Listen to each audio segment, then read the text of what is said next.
Greetings viewers. If you subscribe now, you'll be able to watch our carefully crafted, thoroughly researched videos. At the conclusion of each video, I'll ask a question and you can respond in the comments section. I look forward to hearing from you in the comments. Today, we show you how to create a delicious keto avocado pudding recipe. Ingredients: 2 ripe avocados, half a cup heavy cream, a quarter cup erythritol or low-carb sweetener of your choice, 2 tablespoons coconut oil, 2 tablespoons unsweetened cocoa powder, 1 teaspoon vanilla extract, a quarter teaspoon salt. Instructions: cut the avocados in half, remove the pit and scoop the flesh out of the skin and place it into a blender or food processor. Add the heavy cream, sweetener, coconut oil, cocoa powder, vanilla extract, and salt to the blender or food processor. Blend or process the ingredients until the pudding is smooth and creamy. Taste and adjust the sweetness to your liking. Add more sweetener if needed.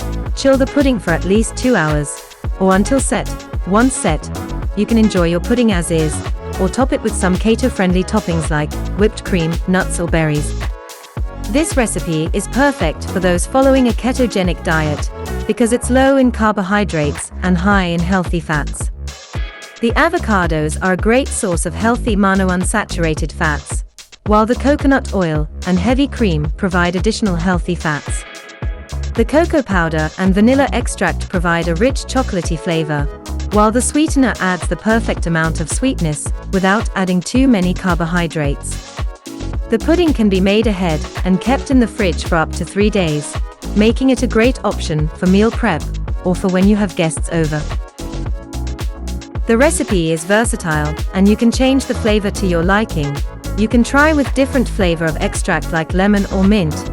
Also, you can use different kind of nut butter, or even add some coffee for a mocha flavor. It's important to note that the ketogenic diet is a low-carb, high-fat diet that can be difficult to maintain in the long term. It's important to consult with a healthcare professional or a registered dietitian before making any drastic changes to your diet, and always monitor your nutrient intake to ensure you are getting all the necessary nutrients you need.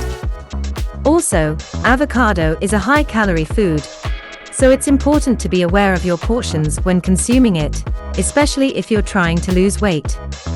What did you learn in this video? Please leave a comment below, and I will answer it. Also, let me know what topic you would like us to cover in the next video.